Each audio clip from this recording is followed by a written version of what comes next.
ఆంధ్ర కాపు సద్భావన సంఘం కాపునాడు ఆధ్వర్యంలో కాకినాడలో నిర్వహిస్తున్న కార్తీక వన సమారాధన ఏర్పాట్లను ఆదివారం అధ్యక్షులు వాసిరెడ్డి యేసుదాస్ బృందం పరిశీలించారు. ఈ సందర్భంగా వాసిరెడ్డి యేసుదాస్ మీడియాతో మాట్లాడుతూ ఈ నెల 24వ తేదీ ఆదివారం నిర్వహించే కాపు కార్తీక వన భోజనం మహోత్సవానికి కాపు, తెలగ, బలిజ, వంటరి, మున్నూరు కాపు సోదరిమణులు కుటుంబ సమేతంగా విచ్చేసి కాపు వన భోజన మహోత్సవంలో పాల్గొనాలని పిలుపునిచ్చారు. రాష్ట్రంలో పార్టీలకు అతీతంగా కాపు సామాజిక వర్గానికి చెందిన ప్రజాప్రతినిధులను సత్కరించుకుని వారికి మెమంటోలను ఇవ్వడం జరుగుతుందని దాసు అన్నారు.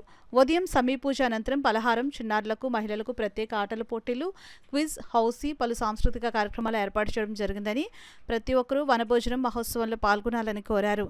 ఈ కార్యక్రమంలో గౌరవ అధ్యక్షుడు బసవ ప్రభాకరరావు, ఫౌండర్ మాధవరపు పట్టాభిరామయ్య, సిద్ధు నూకరాజు, కురాకుల చంటిబాబు, సేతు మాధవరావు, తుమ్మల కామరాజు, నూకల బలరాం, మాధవరపు తిరుమలరావు, గొల్లపల్లి లక్ష్మణరావు, వాసిరెడ్డి జ్యోతిప్రకాష్, కొమ్మర్తి కోటేశ్వరరావు, సురేష్, జంక్షన్ బాబ్జీ, మాధవరపు సత్యనారాయణ, కాపు సద్భావన సంఘం సభ్యులు పాల్గొన్నారు. సమారాధనలో సుమారు 45 సంవత్సరాలుగా మన పెద్దలు మనం కూడా చూచా తప్పకుండా చేసి కార్యక్రమం ఇది ఎవరి కోసం చేస్తున్నాము అంటే ఇది మనందరి కోసం చేసుకోవాల్సిన అవసరం ఉంది. సంఘ సంస్కరణ కోసం, సంఘ అభివృద్ధి కోసం మనం అందరూ కలిసి ఒకేసారి 30,000 మందిని రెండు కాళ్ళతో చూసి అవకాశాన్ని జారుదలుకోవద్దని మిమ్మల్ని అందరినీ పిలిపిస్తాం.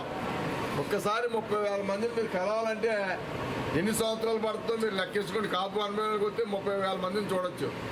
ఆటలు, పాటలు, పొద్దుటి నుంచి సాయంత్రం దాకా, పొద్దున్న 8 గంటల నుంచి సాయంత్రం 6 గంటల దాకా అనేక కల్చరల్ ప్రోగ్రామ్స్ ఉన్నాయి, హౌసీలు లాంటివి ఉన్నాయి, అదేవిధంగా లక్కీ ట్రిప్లు ఉన్నాయి.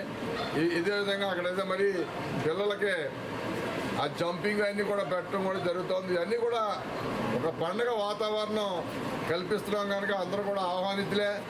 ఎవరైనా XYZ ప్రెసిడెంట్ ఎమ్మెల్యే గారు, ఎక్స్ ఎమ్మెల్యే గారు, గత ఎమ్మెల్యే గారు, ప్రెసిడెంట్ కార్పొరేటర్ గారు, గత కార్పొరేటర్ గారు, గత సర్పంచ్ గారు, గత వార్డు మెంబర్ గారు అందరూ కూడా ఇక్కడ అందరూ సమానమే.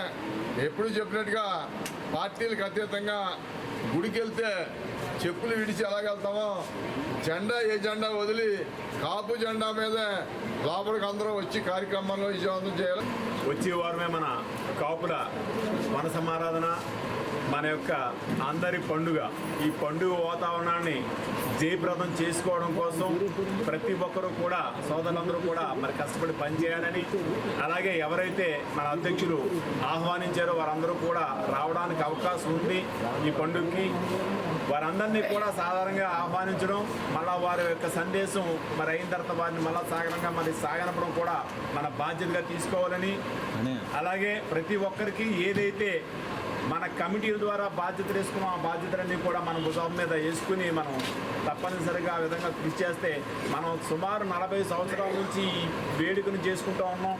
ఇదిలాగా కంటిన్యూ అవ్వాలని చెప్పి, అలాగే కాకినాడ నగరంలో ఉన్నటువంటి కార్పొరేటర్లు కానీ, మాజీ కార్పొరేటర్లు కానీ, వివిధ పార్టీల నాయకులు కానీ, అలాగే అధ్యక్షులు కానీ, అలాగే టీచర్ల సంఘం నాయకులు కానీ, ఉద్యోగ సంఘ నాయకులు కానీ, మరి ప్రతి ఒక్కరూ కూడా పెద్ద ఎత్తున హాజరై ఈ వేడుకని మరి అందరితో జరుపుకోవాలని చెప్పి ప్రతి ఒక్కరిని కూడా ఆహ్వానిస్తా ఉన్నాం.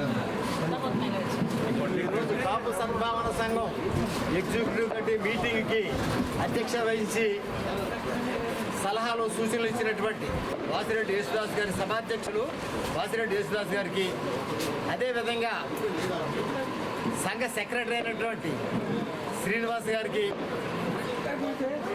ఈ సభకు హాజరైనటువంటి సభ్యులు, సోదరిమణులకి, సోదరులకి, ప్రతి ఒక్కరికి మీ కార్యక్రమాన్ని, మీ పనులు కూడా వెనకబెట్టుకుని ఈ సంఘం మీద ఉండే అభిమానంతో ఇక్కడికి హాజరైనట్టు ప్రతి ఒక్కరికి కూడా హృదయపూర్వక ధన్యవాదాలు తెలియజేస్తున్నాను. అదేవిధంగా ఈ పూట రిఫ్రెష్మెంట్ అరేంజ్ చేసినటువంటి, చాలా హార్ట్ అరేంజ్ చేసినటువంటి రామ్మోహన్ రావు, లంకే రామ్మోహన్ రావు గారికి మా అందరి తరఫున మనకు రిఫ్రెష్మెంట్ అరేంజ్ చేశారు. వారికి మన అందరి తరఫున కూడా ధన్యవాదాలు తెలియజేస్తున్నాను.